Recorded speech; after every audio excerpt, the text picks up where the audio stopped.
Le ministre iranien des Affaires étrangères, Javad Zarif, a déclaré que les sionistes voulaient prendre leur revanche en raison des progrès de l'Iran en direction d'une levée des sanctions. L'Iran a déclaré que la panne survenue sur son site était un acte de terrorisme nucléaire. Certains médias israéliens ont aussi indiqué que l'État hébreu était derrière l'attaque. Le président iranien Hassan Rouhani a dévoilé samedi les dernières centrifugeuses d'Iran pour enrichir l'uranium, marquant la journée nationale de la technologie nucléaire.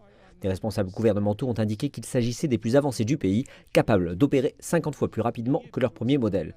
Mais les célébrations ont été raccourcies après que des responsables ont indiqué dimanche une panne au site nucléaire de Natanz. Nous avons eu un incident avec une partie du réseau d'approvisionnement électrique lié au site d'enrichissement. L'approvisionnement électrique a été coupé.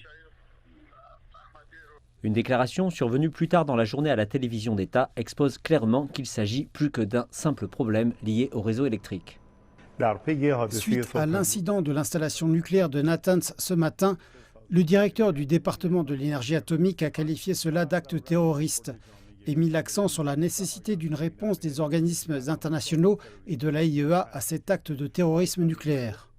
Le chef du nucléaire iranien Ali Akbar Salehi a également indiqué que Téhéran se réservait le droit de prendre des mesures contre les responsables. Un article du New York Times, citant deux sources anonymes des renseignements, évoque l'incident, indiquant qu'il s'agissait d'un acte de sabotage mené par Israël.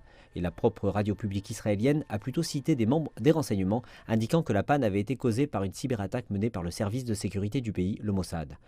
Le Premier ministre israélien Benjamin Netanyahou a déclaré dimanche que son pays était confronté à une bataille croissante avec l'Iran, mais n'a pas fait d'allusion à l'attaque de Natanz. Le combat contre la nucléarisation de l'Iran et ses intermédiaires, le combat contre la nucléarisation iranienne, le combat contre l'armement de l'Iran est une tâche massive.